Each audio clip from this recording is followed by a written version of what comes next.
اعوذ باللہ من الشیطان الرجیم، بسم اللہ الرحمن الرحیم۔ نولی فیکٹری کے معزز دوستو، السلام علیکم۔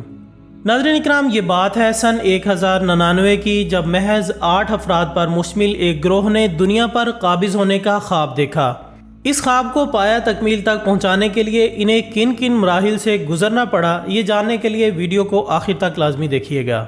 معزز ناظرین، سن 1099 میں جب صلیبی جنگیں شروع ہو چکی تھیں اور یورپ سے تعلق رکھنے والے مسیحی فرقے رومن کیتھولک کی افواج نے مسلمانوں سے یروشلم چھین لیا تھا، تو ہزاروں یورپی عوام اس مقدس سرزمین پر قابض ہو کر مسلمانوں پر ظلم و ستم کے پہاڑ توڑنے لگی، جس سے تنگ آ کر عوام نے مسلمانوں کے قبضے والے علاقوں سے گزرتے ہوئے مسیحیوں کو لوٹ مار یا قتل کا نشانہ بنانا شروع کر دیا،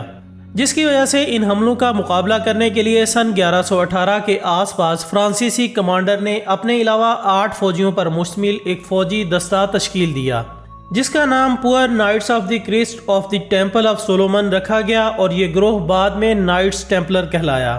نائٹ ٹیمپلرز دراصل اعلیٰ سطحی کمانڈر یا نائٹس تھے، جن کو ہیڈ کوارٹرز یروشلم کے مقدس ماؤنٹ ٹیمپل پر بنایا گیا۔ دوستو، یہ بھی کہا جاتا ہے کہ یہ نائٹس ٹیمپلرز پہلے سے موجود تھے اور ان کے ذمہ مذہبی نوادرات کی حفاظت کرنا تھا، جبکہ یہ بھی مشہور ہے کہ ہیکل سلیمانی کو تباہ کرنے کے دوران تابوت سکینہ بھی انہی ٹیمپلرز کے ہاتھوں میں رہا،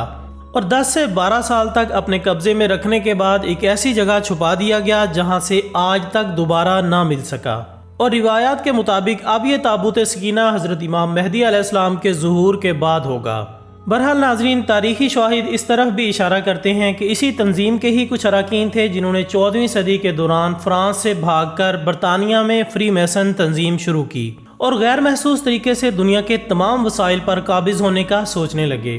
یہی وجہ ہے کہ ان کا بظاہر مقصد یروشلم آنے والے زائرین کی حفاظت کرنا تھا، لیکن حقیقتاً یہ تنظیم پوری دنیا پر اپنا کنٹرول حاصل کرنے کی خواہش مند تھی، جس کی ابتدا انہوں نے یروشلم سے کی تھی۔ دوستو، یہ فوج ایک ایسی فوج کے طور پر سامنے آئی جو کہ طاقتور اور سخت گیر ہونے کے ساتھ ساتھ بہادری کی اعلیٰ مثال تھی۔ انہوں نے نہ صرف یورپ کو جنگوں کا حوصلہ دیا، بلکہ ناقابل تسخیر مسلمانوں میں بھی کشت و خون کا بازار گرم کر دیا اور جنگوں کی ایک ایسی روایت قائم کی کہ آج صدیاں گزر جانے کے بعد بھی ان کا اثر جاری ہے۔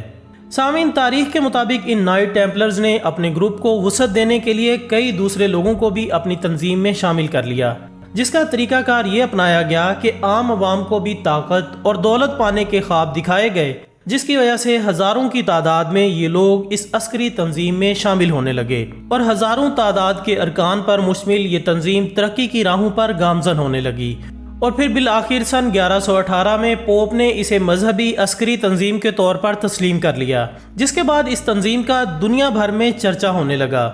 یہاں تک کہ اپنی منصوبہ بندی کے تحت ان نائٹ ٹیمپلروں کو سن 1139 میں پوپ انوسنٹ دوم نے یہ حکم نامہ جاری کیا کہ اب سے ان پر کسی ملک کے مقامی قوانین لاگو نہیں ہوں گے،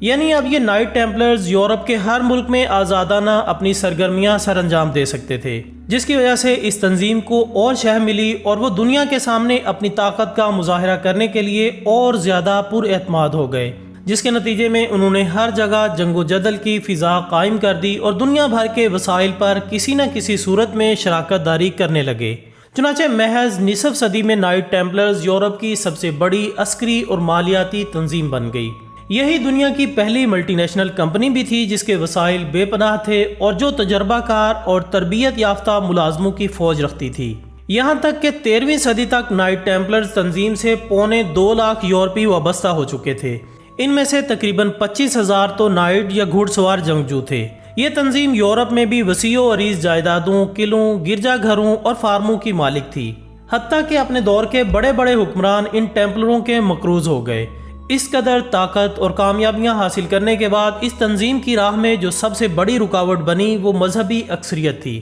بالخصوص مسلمانوں کو اپنے لیے سب سے بڑا خطرہ جانا گیا، جس کا مقابلہ کرنے کے لیے مغرب میں مذہب کے خلاف نفرت پروان چڑھانے میں بھی اسی تنظیم نے اپنا کردار ادا کیا۔ انہیں آپس میں لڑوانے اور ایک دوسرے کے خلاف مشتعل کرنے اور بے حیائی کو پروموٹ کرنے، ان کے جذبات سے کھیلنے جیسی تمام سرگرمیوں کو ڈھکے چھپے انداز سے بڑھاوا دینے لگے۔ رفتہ رفتہ نائٹ ٹیمپلرز اتنے طاقتور ہو گئے کہ فرانس کا شاہ فلپی پنجم انہیں اپنے اقتدار کے لیے خطرہ سمجھنے لگا۔